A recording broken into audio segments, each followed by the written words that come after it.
So welcome everyone to Modern Art Oxford. Good afternoon, and it's great to have you with us as ever. The mic today is for recording the event because we're going to put it online.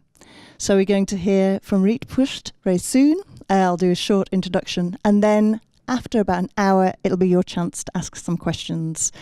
So as you know, the talk today is part of celebrating Hannah Ryggen's woven histories here at Modern Art Oxford. Hannah was an inspiring figure because of the amazing tapestries she made that are full of passionate fury at the abuses of power and the brutality of fascism. And also she had a great love for living things and equality between all people. As some of you know her work and quotes quite well, a reminder is that she said, "Everyone should work. No one should be above another. Equality for all mankind, and we are all flesh and blood, just the same." So we've worked here together at Modern Art Oxford to bring some of her works to the UK for the first time. We're showing around 15 tapestry works spanning from 1933 to 1966 in the galleries upstairs, where you can also see her one and only self-portrait painting that she made when she was 20. And you can hear her talk about her work yourself in the documentary film, and you can learn to weave as she did on the loom that we've made, which is in the project space. So we've brought Hannah's extraordinary tapestries to the UK because they are so powerful and unique. And it's been a pleasure to co-curate this project with Stephanie Strain. This talk today we are very excited about. We have invited over Marit Paasche from Oslo to come over. We met her in Trondheim when we were over to see Hannah's place of work and also to see her work in situ there. This talk is called, as you can see, Rage in Order, Hannah Ryggen and Art. A little about Marit. So she is an art historian, and she was former head of research at the Norwegian Video Art Archive. She's an art critic and a curator and a writer, as I mentioned. She's based in Oslo and has come over just for this talk. We're very grateful. She's written a fantastic book, Hannah Ryggen, Unfri, which is a free one. It's in Norwegian.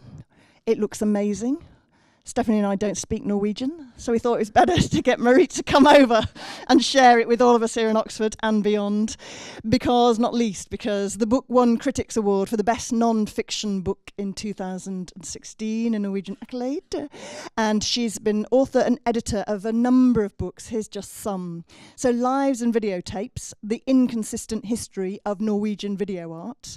We Are Living on a Star, which is the name of Hannah's probably best-known works. Also, she wrote 1,000 Eyes, Media Technology, Law and Aesthetics, and also Urban Images, Unruly Desire in Film and Architecture. She's also published frequently on issues of photography, film, and visual art. It's a delight to have her here, Marit.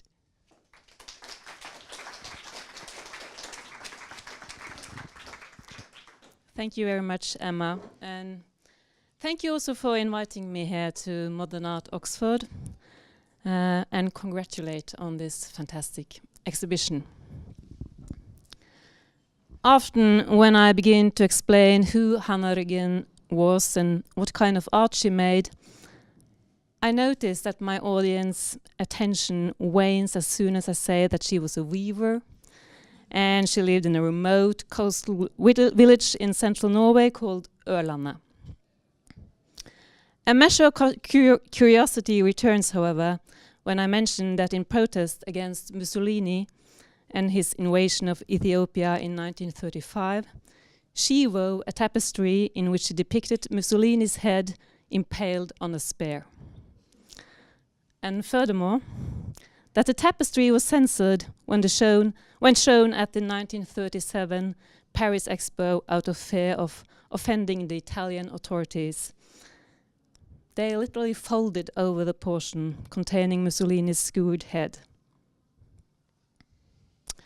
And when I then continue with the fact that she wove Horror, which is about Franco's havoc in Spain in 1936, 1 year before Picasso painted his Guernica, people want to hear more. Her art is highly original in its combining international modernism with politics and folk art. And Ryggen was, in the Norwegian context, unique in parlaying art into activism.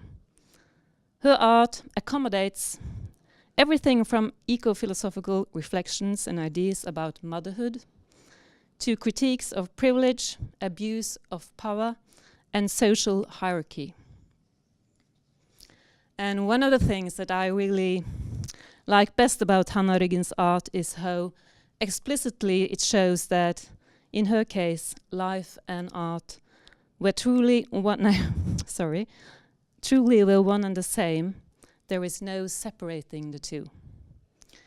She used herself and her life in her art. Art was her voice. And as I will show you, she was not afraid to use it. But first, a bit of background. My preoccupation with Hannah Ryggen began in 2009.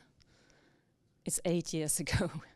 And at that time, I was teaching aesthetic theory at the Oslo National Academy of the Arts, when after a seminar, a colleague and 2 students, they contacted me because they had discovered Hannah Ryggen and they couldn't understand why she wasn't better known and why she was virtually absent from the Norwegian art history and that there was so little information about her.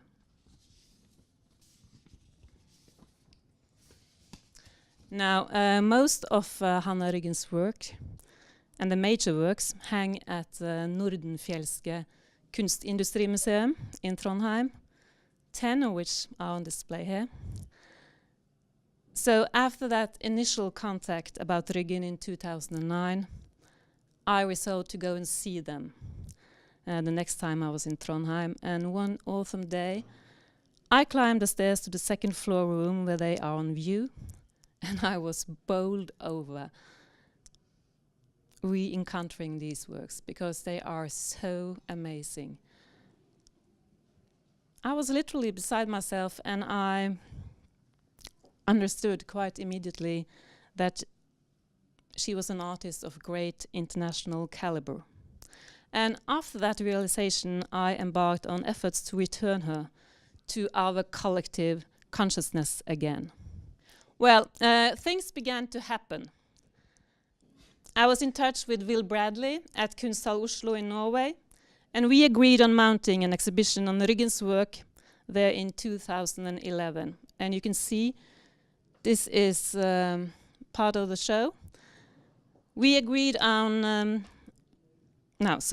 one of the objectives of the exhibition was, which was titled "The Human Pattern," was to show that her art defies categorization. And so we juxtaposed her work with that of other great artists, such as Pablo Picasso. And this is a detail of Dream and Lie from 1937. And Picasso was extremely important artist for Hannah Ryggen. She was so attached to him in a way. And we also shown her together with Claude Cahun. Do you know her? Yeah. She is actually born the same year as Hannah Ryggen in 1894. And she experimented widely with gender, body, identity in her work. And in 1937, she moved off to Jersey, off the coast of Normandy. And here she and her girlfriend, they contributed to the resistance, creating and distributing anti-Nazi propaganda. And they were both caught, imprisoned and sentenced to death, but spared when the Allies liberated Jersey in 1945. And we see her here, she's chewing on a Nazi badge. She was a tough one. So things really began to snowball after the Kunsthall Oslo exhibition. Several of Ryggen's major works were included at Documenta in Kassel in 2012. And in 2015, a number of her works were shown at Reina Sofia in Madrid. And she was given a large solo exhibition at Nationalmuseet, the National Museum in Oslo, and the Modern Museum in Malmö. Her works are on view here now today. And in 2019, there will be a major solo show at Skirnkunsthalle in Frankfurt. Now, embracing the idea of the under-recognized female artist has become a popular international trend in recent years. We see this in the revitalized interest in the careers of Hilma af Klint, Paula Modersohn-Becker, Sonja Delaunay, Carol Rama, and Elsa von Freytag-Loringhofen. And I support this work because it is a correction of an extremely male-dominated modernism.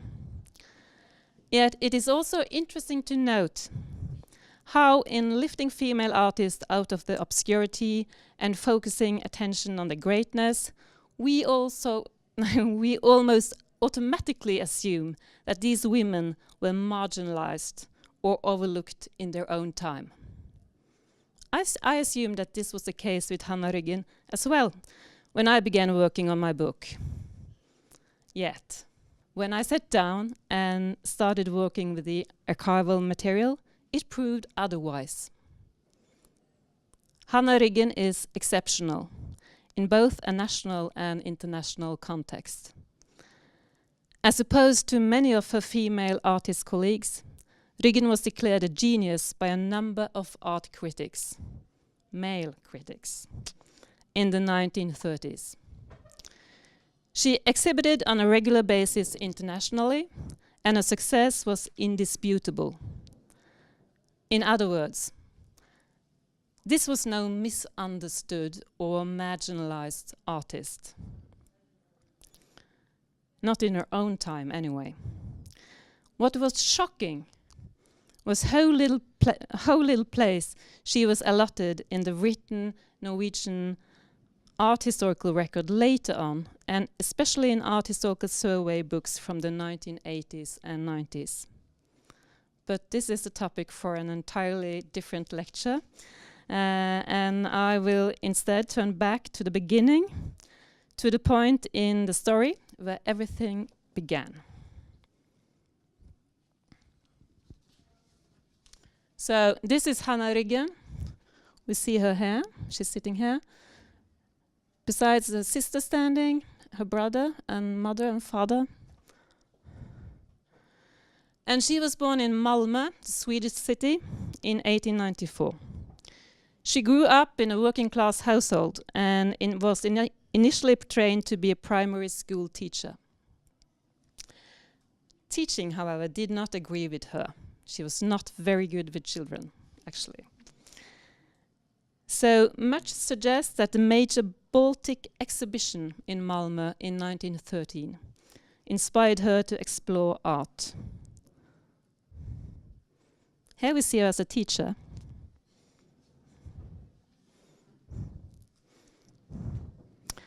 And this is her access card to the Baltic exhibition. And we know that she was there several times during that summer. And this exhibition featured vanguard Russian, Swedish, and German paintings. Visitors could experience such works as Kandinsky's composition number 6, this one from 1913. Please just tell me if I need to speak up. Yes. Okay.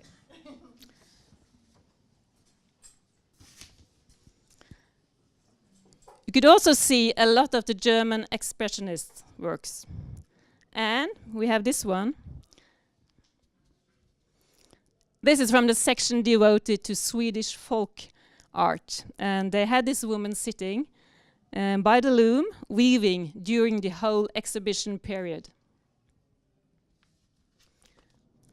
3 years later, in 1916, Hannah Ryggen began studying with Fredrik Crepes, and he was a Danish portrait painter living in Lund, also in Sweden.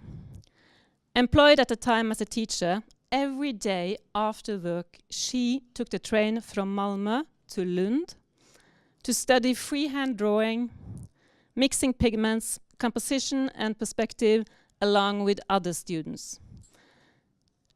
She also received an introduction to art history and cultural history.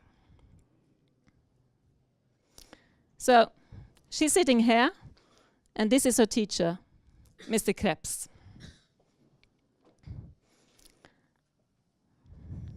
And during my research period, I found this material. This is from a sketchbook, a self-portrait, landscape, 1917. And this one is an oil painting from 1918. And as you see, she was trained in a naturalist style. Mr. Crepes, her teacher, he loved Rembrandt. But Hannah, she was really uncomfortable with what she felt was an outdated mode of expression. And yet, now, not yet, but we can see the transition from, or we can see the transformation of her style if we look at this. And this is a sketch for a pillow entitled The Northern Lapwing. And it's from 1925. In 1922, her teacher, Mr. Crepes, he recommended her to go for a study trip to Dresden and to study old masters and further develop her technical skills as a painter. And during this tour, she also met her husband-to-be, Hans. And he was a very handsome man.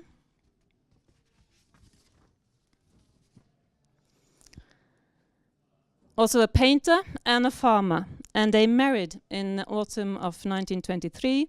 And she moved late in pregnancy to Ørlandet, a flat and windswept coastal region in the middle of Norway in February 1924. And here we see them with Mona, the firstborn child, and the only child. Now, while Ryggen, she was no sheltered aristocrat, but life in Ørlandet was still a far cry from city life in Malmö. And Rønnan, or the shack, as they lovingly christened the little house that Hans had built, had no running water, no electricity. Not until 1944. And on the farmland they cultivated grain, grew vegetables, and kept livestock. And it was in these Spartan conditions that Ryggen gave birth to her daughter Mona in May in 1924. Now, what little free time they had while running a small farmstead, they used to pursue their art. And in an undated note, Ryggen writes, just the words that Emma told you. But also, this one, it's a quote. "We poured all our energy into paying down debt and procuring food and clothing. And we believed that we were meant for in this world. Life was brilliant, even though we wore ourselves out, especially Hans, who bore the heaviest burdens. Life was rich, filled with work and filled with beauty." Now, from letters that Hans and Hannah exchanged, we know that Hannah gave up painting and began weaving instead in 1923, the year before she moved to Ørlandet. And in doing so, she also ensured her place in the art historical record. Here you see the little house. Hans is painting. Hannah is reading. This is the daughter Mona, and I guess she's around 3 or 4 years old. Now, Ryggen brought all of her painters' knowledge and political fervor to bear in her weaving. And it took her a decade to master the medium, 10 years. And when I say master the medium, I mean composition, often with respect to an outside scale, carding, spinning, weaving techniques, and not least, making dyes from plants. Extracting colors from the natural terrain that surrounded her, and controlling the sophisticated chemical processes that render the color stable over time was the result of a laborious experimentation. But once she had this knowledge at her fingertips, she felt free to express herself. And it was not decorative patterns that she set in the warp, but challenging national and international political issues of the day.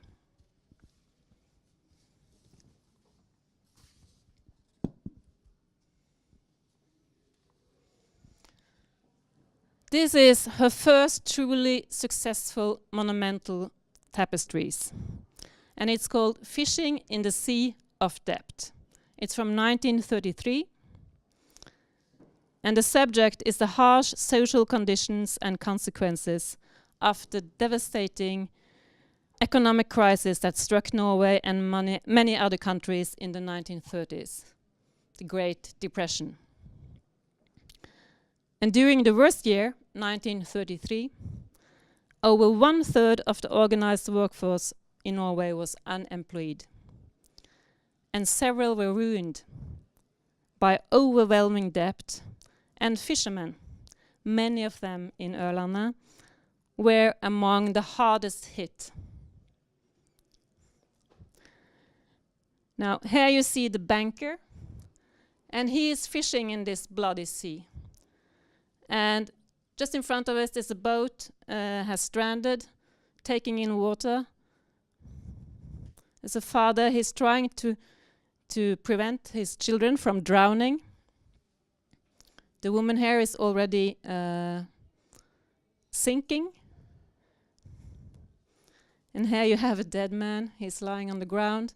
And the doctor is coming to see him, but just because he wants to take his last coin. And here's the banker's wife, and she's seated by a clothed kind of table, a lot of food, and she's just sitting there and watching this tragedy unfold before her eyes. So it's quite harsh critique.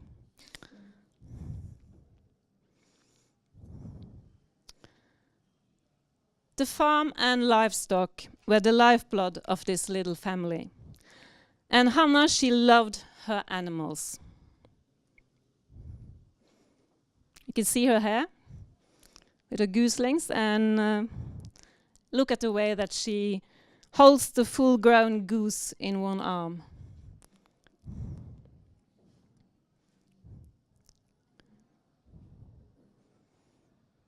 And she makes these tapestries, We and Our Animal, in 1934. And this is almost, I think, 2 by 5 meters large. And here she abandoned her earlier attempts to achieve smooth transitions between colors, or between hues, you say. Instead, the composition is built up around large color fields. And here we find a portrait of the little family. They're sitting in. Here is Hans, Hannah, and Mona. And here is Hannah and Mona, and they're feeding the hens.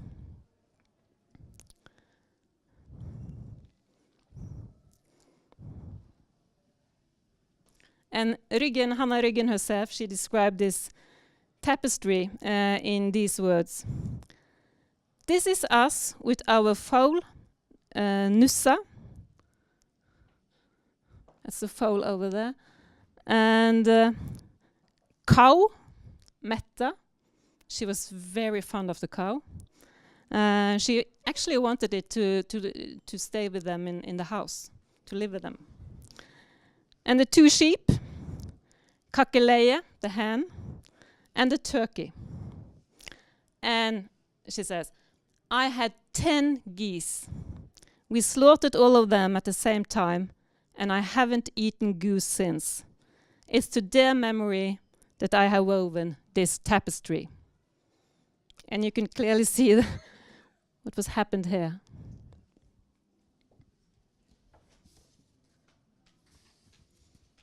Now there is a realism and a necessity in slaughtering animals. One does it to survive. Regardless, Hannah Ryggen never took it lightly. The animals were important and they were very much loved. And the despair depicted in this image is almost palpable. Okay, and I'll move over to the Second World War. Now, when she first came to Ørlandet, Hannah Ryggen made and sold craft items as a source of income. But she stopped doing so around 1933. Meanwhile, the large-scale weavings were extremely time-consuming and labor-intensive, and art was for a long time, an economic drain on the family. I found documents that shows that during the 14 years from 1926 to 1940, Ryggen earned a total of 3,000 Norwegian crowns from her tapestries. And just to compare that, an average salary in 1930 was around 2,000 Norwegian crowns. But yet, despite extremely difficult means, Ryggen never compromised. And not only did she give up making and selling crafts, she also refused to sell her monumental weavings to private buyers. She wanted her works to be public statements, and for that reason she felt that they should be publicly owned and hang where all citizens had access to them. And this is clearly demonstrated in the exceptionally powerful series of anti-Nazi and anti-fascist tapestries that Hannah Ryggen produced in Ørlandet from 1935 to 1945. These works are devoted to international political conflicts and circumstances in Norway under the German occupation. And this is the first one. This is Ethiopia, made in 1935. And it's about Italy's invasion of Ethiopia and the League of Nations' shameful and anemic response. And in this weaving, Ryggen depicts Mussolini's head skewered on a black man's spear, leaving no ambiguity as to her standpoint. She wanted that man dead. Now, when Ethiopia was shown in conjunction with the Paris Expo, as I told you, in 1937, the organizers feared that the subject matter would offend the Italian authorities and censor the work by folding over the portion that contained or showed Mussolini's head.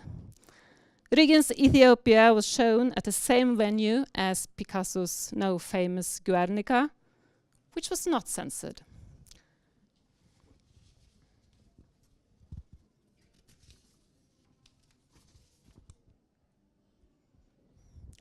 Now, this is Death of Dreams from 1936. And that is Ryggen's defense of Carl von Ossietzky. Do you know Carl von Ossietzky? Nobody. Okay. It's a defense of Carl von Ossietzky and protest against Hitler, Goebbels, and Göring. The impetus for the work was that Ossietzky was the Ossietzky case and the Third Reich increasingly more brutal and inhumane system of governance. And Ossietzky, he was a German pacifist and journalist, and he became the editor of the newspaper Die Weltbühne in 1927. And under his management, it became a nexus for everyone opposed to the German governing authorities. And in 1931, Ossietzky was accused of high treason and espionage and sentenced to 1.5 years imprisonment for his role in exposing Germany's Air Force rearmament, a breach of the Treaty of Versailles. Now, he could have fled, for a brief period of time. But he believed that the most effective resistance had to be waged within Germany, so he remained there.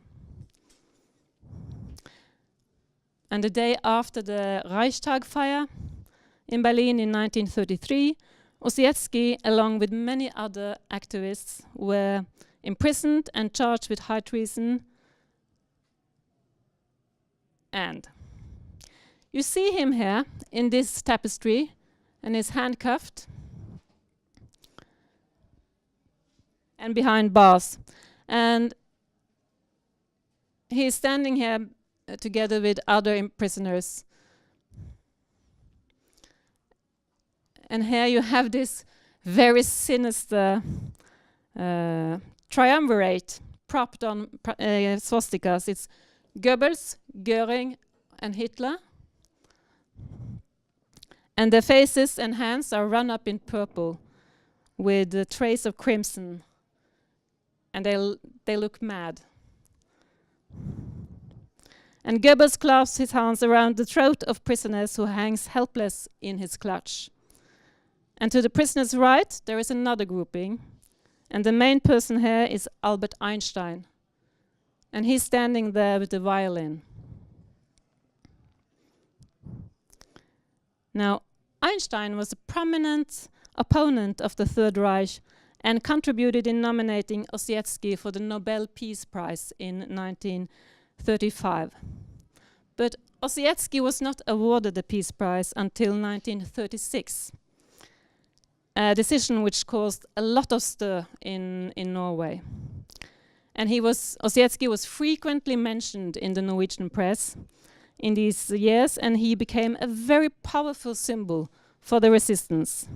So with Death of Dreams, Hannah Ryggen walked straight into a political discussion that was consuming the entire newspaper world, numerous authors and many ordinary citizens. And she said herself about this work, woven in 1936, 3 years after Hitler came to power, I called it Death of Dreams because now all dreams were going to die.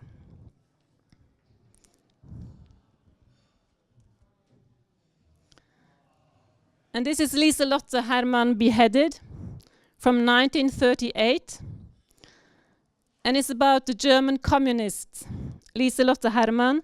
And she was a student at the University of Stuttgart and politically active in Rote Studentenbund. I think that's the Red Student League in English.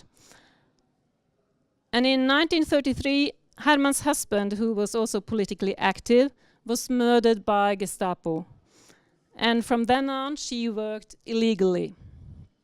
And in 1934, Liselotte gave birth to a son, and he was called Walter.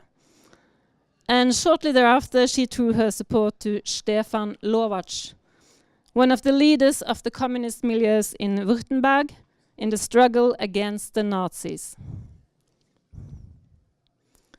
And in Hannah Ryggen's tapestry, we see her, Liselotte, seated with a child on her lap in a garden-like, very idyllic surroundings, not unlike Madonna in the rose garden motif.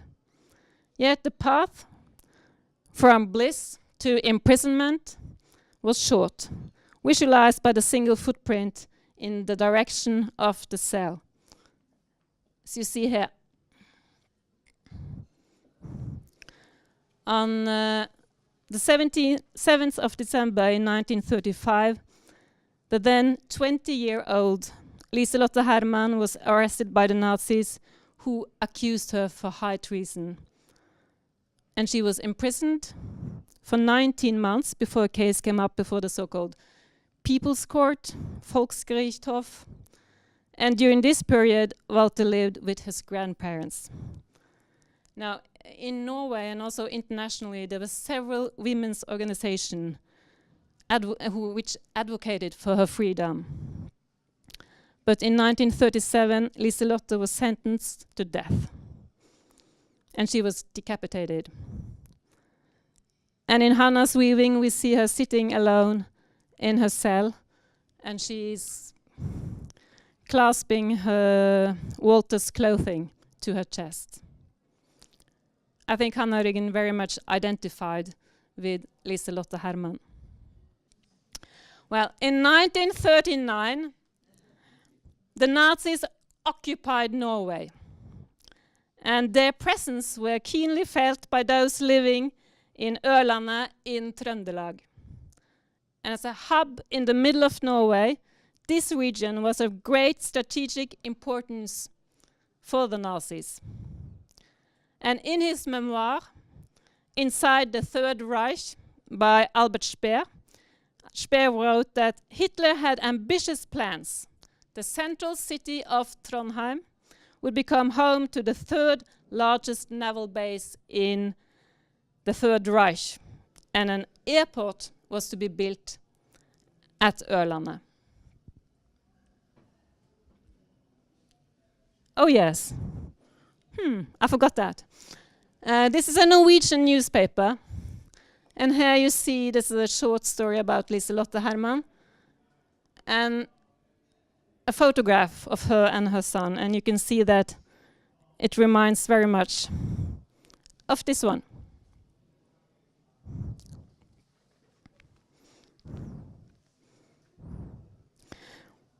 Yeah, it was going to be built an airport, and it was constructed in 1941 and until 1944, primarily with Russian and Serbian prisoners of war labor.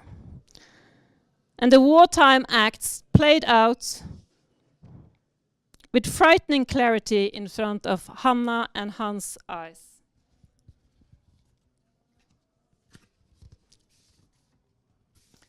They witnessed torture and long processions of emaciated prisoners would pass their house on their way to forced labor.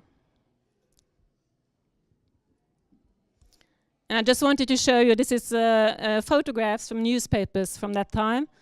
And here you see the prisoners of war by the draughty barracks where they lived. And you can just imagine, I mean, it was very, very cold, a lot of snow, and very little food. Now, then quite literally, a bit of light shone in this dark age. In 1944, electricity was installed at the shack, at the Hans and Hannah's house. And after years of cursing the paraffin lamp and long dark winters that made weaving so difficult, Ryggen was elated. But happiness was soon overshadowed by a new catastrophe. Hans Ryggen was arrested by the Nazis in May 1944 and imprisoned, first at Falstad and later at Grini, for having perpetrated illegal acts, and that is to say, for having helped prisoners of war to escape. Hannah was now alone with all the farm work and maintaining the property. And she wrote in a letter, and I quote, "All of our fields are full of weeds, and I have to clean potatoes and peas. Outdoors and inside, it is all work, never dreaming." And Hannah depicted her separation from Hans in the beautiful and dreamlike Grini tapestry, which you see here. And she began working on it early in 1945. And the palette is predominantly shades of red, and Hans Ryggen is positioned such that his left arm, you see here, is in the golden section. And he's wearing a prisoner's uniform on which his number, 13243, is prominently displayed, and he sits and paints skull and crossbones signs, which the Nazis posted in minefields. Along the far right edge of the work, Ryggen has woven in column-like structures from which several faces peer out. You see here? And directly above Hans, more worn faces appear behind a barbed wire fence, and they are looking at him. And from the left side of the tapestry, Mona comes riding in on a horseback, as if in a dream or a folk tale. She is nude, except for swath of flowers she holds in her hand. And a similar floral pattern appears under the horse's hooves. And behind Mona, there is an open window where she sees a house in a landscape, and perhaps this is the shack at Örlanda. And a flowery field stretches beyond the rooftops, like a kind of floral sky. Now, through her messenger, the daughter, Hannah bestows the dream, the ability to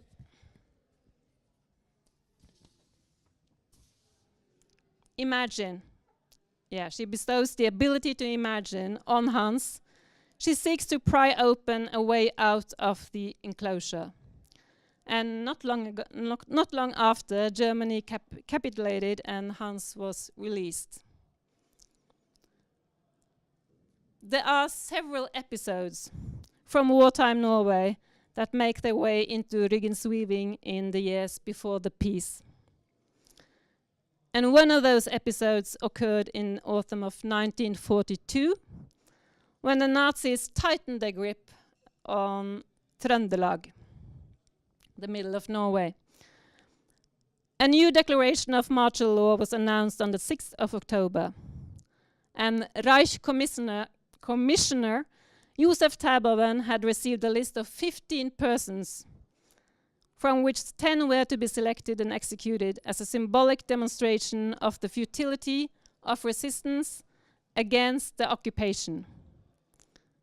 And Terboven had ensured that the men of certain stature were chosen.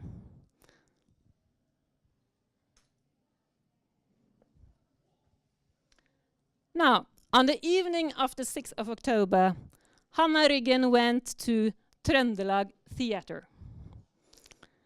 And she saw a dress rehearsal of Henrik Ibsen's The Wild Duck. The role of Dr. Relling was played out by the theater's director, Henry Gleditsch. And he was a flesh in the... he was a thorn in the flesh for the Nazis, constantly irritating them. And he must have had an ulterior motive in choosing to stage a play where such concepts as reality and truth are truly put to the test. Now, this play was supposed to premiere on the 7th of October. But just before the dress rehearsal, Gleditsch was taken into custody by the Nazis, because his name was on the list. He was one of the 10 that was to be executed. So on the morning of 17th of October in 1942, the death sentence was served extrajudicially upon the 10 political prisoners in a forest outside of Trondheim, and they were shot. Now what's interesting is that about 2 weeks later, the play had premiere, and colleagues took over the roles that Henry Gleditsch and his wife had played, and the entire run of The Wild Duck was sold out. But after every performance that autumn, something quite unique happened. The audience did not applaud. Instead, everyone rose and collectively observed a minute of silence before leaving the theater. And that was their way of showing that they were part of the resistance.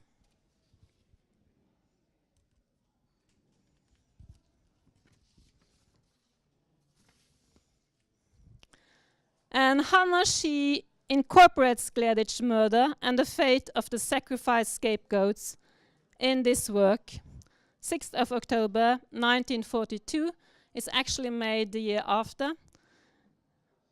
And the imagery is a fusion of news photos, visual impressions, and imaginings.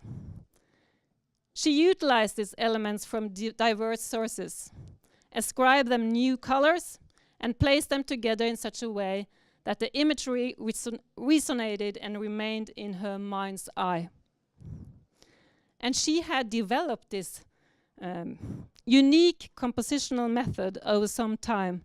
As early as 1937, she wrote in a letter to her friend, the architect Helge Thies, and she wrote, "What is dream and what is reality? For me, it all becomes entranced in the mixing."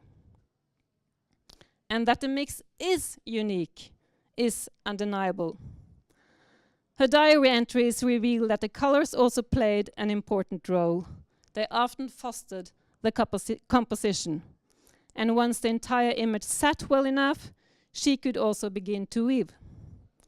And the composition had to be visually arresting, given that she relied solely on what she had in her mind, and she did not resort to sketches or patterns. New elements occasionally emerged while she worked, but there was no hierarchy or meaning or rules that govern the surface composition. She freely combined elements from collage, photographs, and folk art. And Ryggen followed the weaving's own logic and limitations. How weft meets warp, respect for the surface, and development of form with the help of triangles, a method one also finds in Coptic weaving. Now, in the scene to the right, we see the Ryggen family at sea. Their boat is black, like death, but they are surrounded by red roses, symbols of hope and beauty.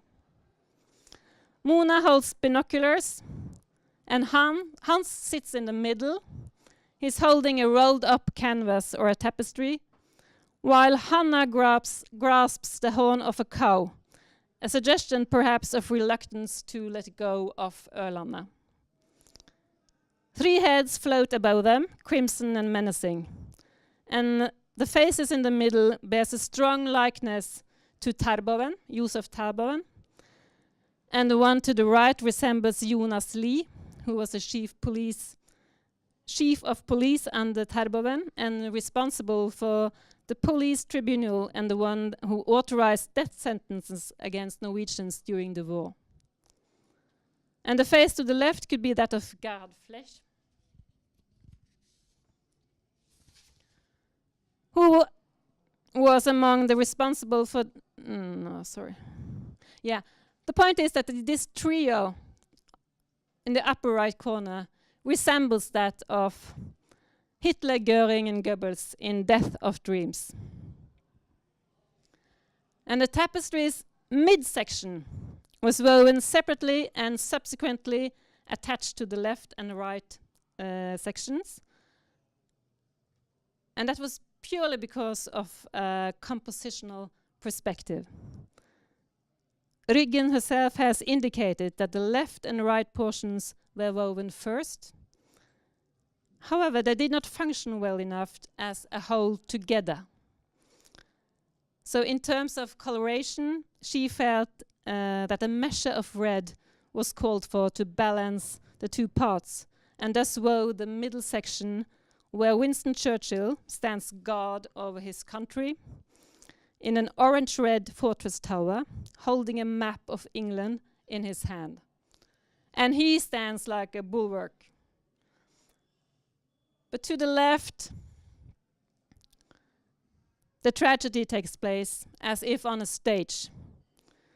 The mortally wounded actor and theater director Henry Gleditsch, in costume as Dr. Relling from the Wild Duck, lies in his wife's arm. And his wife is also in a costume, And their position are evocative of a pietà. And the reference is intensified by the presence of a naked man bound to a post behind them. And the figure is not, however, a Christ figure, but rather a Serbian prisoner of war whom Ryggen personally witnessed being tortured and executed as a concentration camp nearby. And she described the event like this. The Serbs were tortured and tied to posts for having stolen bread and left there naked overnight, and in the morning the Germans broke their neck. And above them we see Hitler with his pistols float like an omnipresent devil. The shots fired strike Gleditsch, but Ryggen also ridicules Hitler, depicting him with oak leaves coming out of his anus. And oak leaves were well-known symbols used by the Nazis on their military decorations. Variations of oak leaves were also commonly used on their uniform shirts to indicate rank. And Ryggen also derides the famous Norwegian author Knut Hamsun here, and the traitor Vidkun Quisling here. And they are portrayed as pitiful blackbirds flying around Hitler.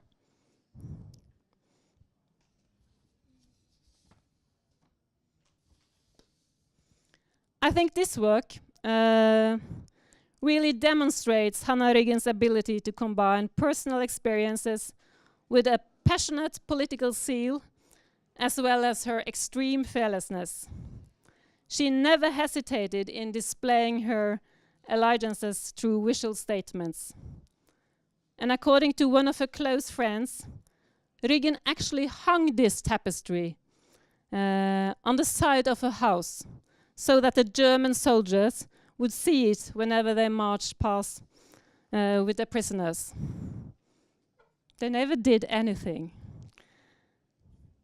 But in a lecture with the American author Chris Kraus, she gave a lecture earlier this autumn in Oslo, she referred to the significance of a rage without depression.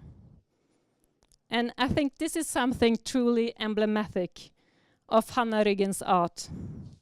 She had this enormous confidence in art, and with art she was capable of saying anything. And she also relied on the impact of raising one's own voice. And today, I mean, it almost seems like we have handed all responsibility for political development over to those who deal with it on a professional level, politicians. Maybe we should start to speak up. Now, politics is always focused on the future, where its consequences lay. And I think Hannah Ryggen's artistic legacy reminds us that art is part of public life and that it is inextricably bound to politics. And I would like to end by extolling art as that unique pursuit capable of illuminating both the past and the present and the future. And at the end of my book, I've included a poem by a Russian author and poet, Velimir Klebnikov, from 1911. And that poem reads,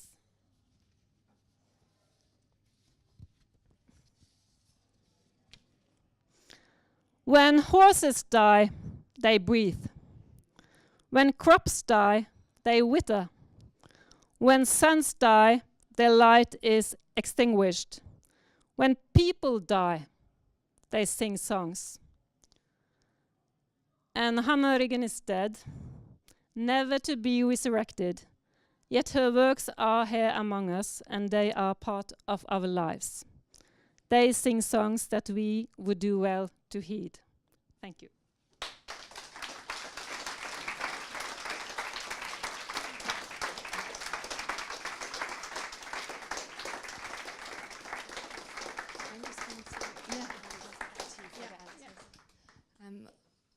Good afternoon, everybody. Hi, I'm Stephanie, Curator of Exhibitions here. Thank you again to Marit for such a stimulating and enjoyable talk where we got to see so many images from Hannah's life that we haven't included in the exhibition. So I think it's really invaluable to see a little bit more of that behind the scenes of this really compelling artistic figure. I do apologise about the noise from the cafe. It's what happens when we have talks during the day, but I'm just delighted with the incredible turnout here. So thank you for your patience, and thank you to Marit for shouting her talk, which is, you know, something that we're sorry we had to ask her to do. So in a similar spirit of embracing the projection, can I ask if people have questions from the audience, they speak into the mic, but also speak to the room. And I'd like to open it up to the floor to see if anybody would like to ask Marit anything in particular from her talk. It's always a bit of a silence. Oh, wonderful, excellent. I so enjoyed your talk. I just wondered whether in Norway tapestry had a special kind of meaning. I seem to remember arts and crafts tapestries at the end of the 19th century. And perhaps much earlier tapestries, that tapestry was a really live art form back through the centuries. Yeah, but that's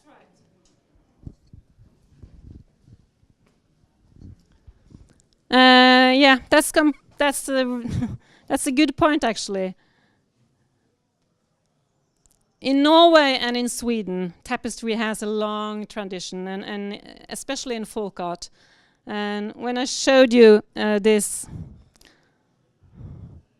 photograph from the Baltic exhibition,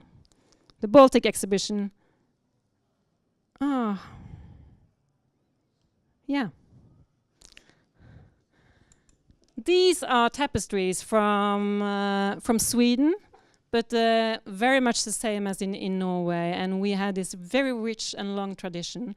And perhaps the biggest collection of tapestries, folk art tapestries, in the world, actually. So yeah, I think all Norwegian has, and they have this special connection to tapestries and weaving. Okay, yeah. How did they deal with moths? It's a serious question. How did they deal with moths? I have to just say that I don't know. I actually don't know, but I guess they had some special treatment for moths. We used to take our carpets out and beat them in the snow. Yeah, Exactly.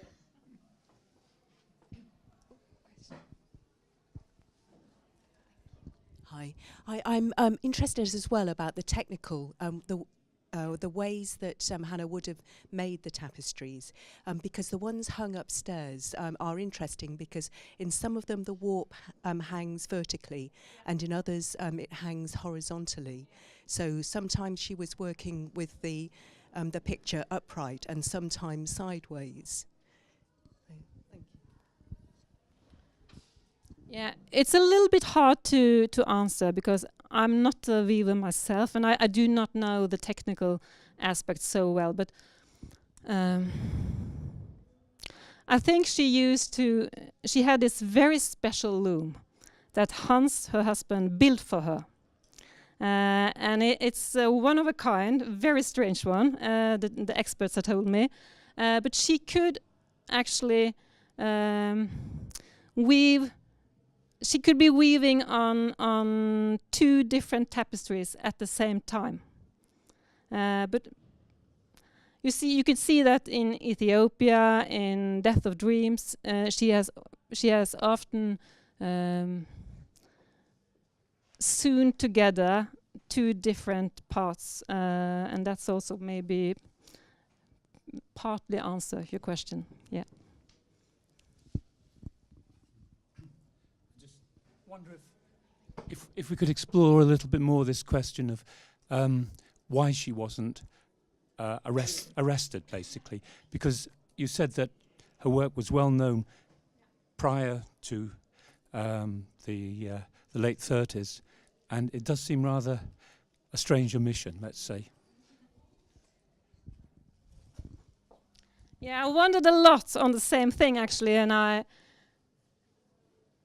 didn't realize.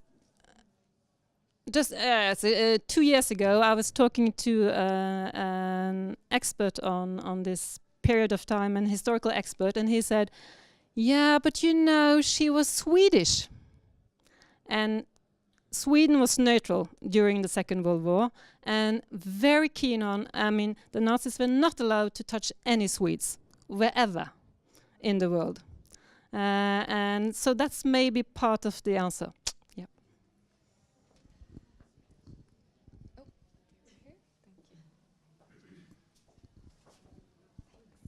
Hello, I'm Swedish. But I just like to ask about her motives, as I think it said that her images comes to her whilst she weaves. Was that true? Or do you also... Oh, sorry. Oh, can I just say something else? Yeah. So when she did a composition, she didn't do sketches, you said, but where does the motives come? I mean, how did she arrange them? Where? Was it not in her head then? Question. Thank you. Yes, it was in her head. But she could use a long time on composing these motifs in her head. And I think it's partly to do to I mean, you can imagine that she had to sit down by the loom for several months. And if you're doing that without a sketch or any drawings, then you have to remember, because you also, what do you say? You roll up while you're weaving, so you never see the whole motif. So you have to remember. Yeah, I think it's just amazing. It's really, and I don't know, but I think she had this very strong visual memory. And I think also she benefited from the fact that she was trained as a painter. Yeah. But then not having a painting to look at whilst. Exactly. No, she didn't. Did she draw on the wall like you have? She didn't draw like... No. Not at all.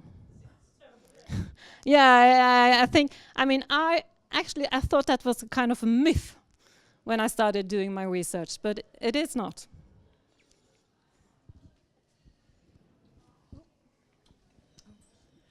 Thank you. Can you say something about the dyes that she used with the wool?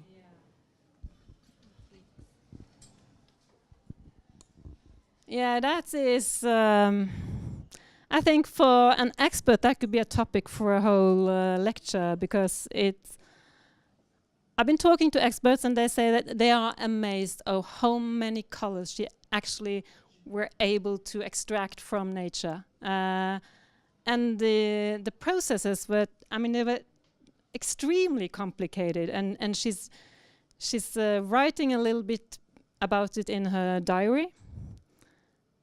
And I mean, I don't remember quite exact now, but it's like you have to.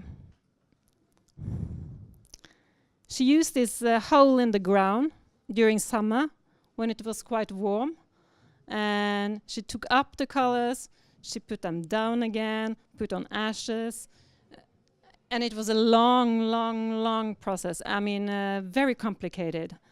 And so she must have had this almost, she must always have this kind of gift for being able to understand how the colors were reacting and how to render them stable over time, because that's the problem. Yeah. You say she was educated, or she did spend some time in Dresden. Was she influenced by the Bauhaus movement at all?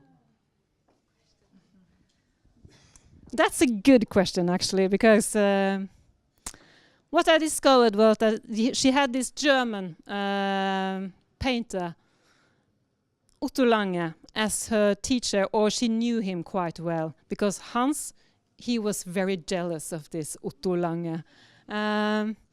And we also know that he was a German expressionist, but he also became later on professor at one of the teaching places where tapestries were one speciality and connected to the Bauhaus movement. So maybe he did influence her in her choice of choosing weaving instead of painting.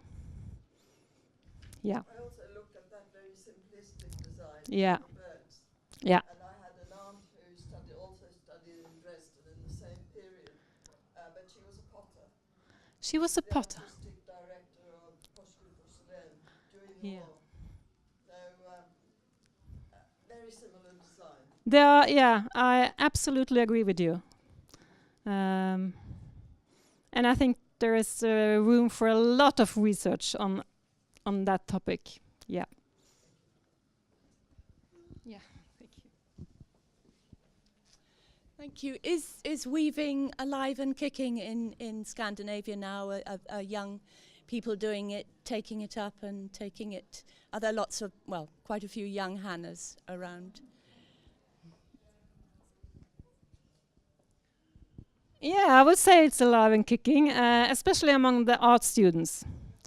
Yeah, they really have found their way into tapestry again. It's a lot going on now.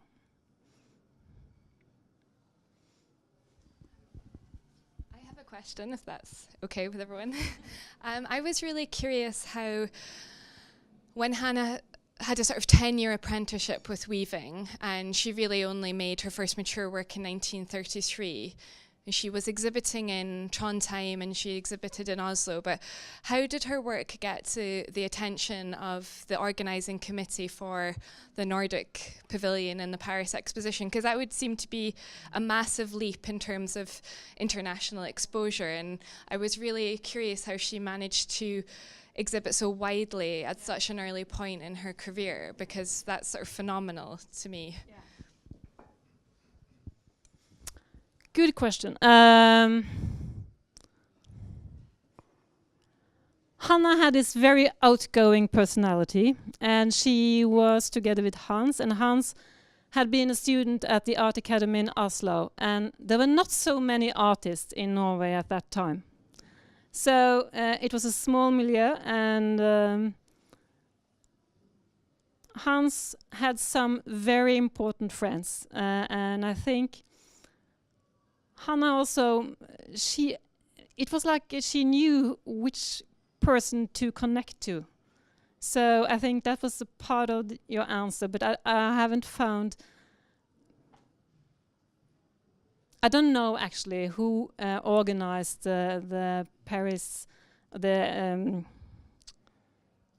you say? Yeah. I don't know who did that in Norway, but I'm sure that the one who did it knew of Hannah in one way or another. Yeah.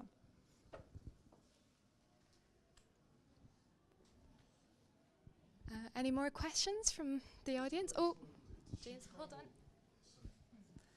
Thank you. Did she travel to Paris for the exhibition? No.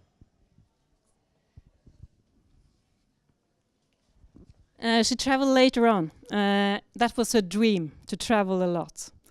But they were very poor, and because of this farm and all the animals, they couldn't leave. But in 1946, they sold the cow. That was a heartbreaking experience for her. But then they moved to Paris. They stayed in Paris actually for 7-8 months.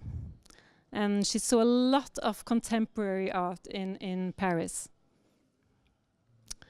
And she also wanted so bad to go to Greece. And she was very into the antique, and she wanted to see Acropolis, but she never did that. But she did go to Venice because she exhibited at the Venice Biennale in 1964. Yeah.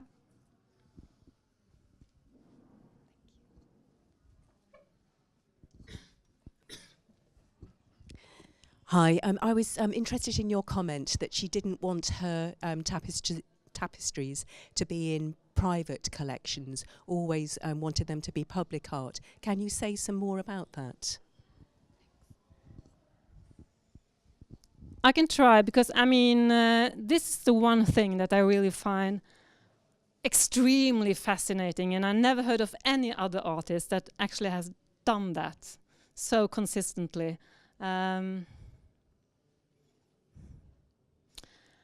I think it was just that she felt that, okay, my tapestries are public statements, and she wanted it so badly that these tapestries should be available for everybody, so that it wasn't just pieces that were hanging on rich people's in rich people's homes.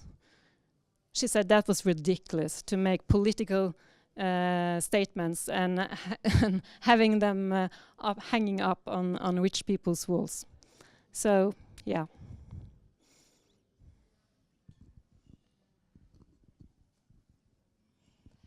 Well, unless we have any more questions from the audience, perhaps that's a good time to draw things to a close. And I hope you'll join me in thanking Marit again for what was such a wonderful talk to have at the very beginning of the exhibition, and really gets our ideas flowing for the rest of the public programme, which we really hope you can join us for some of until the exhibition closes on the 18th of February. So please, let's have a big round of applause for Marit.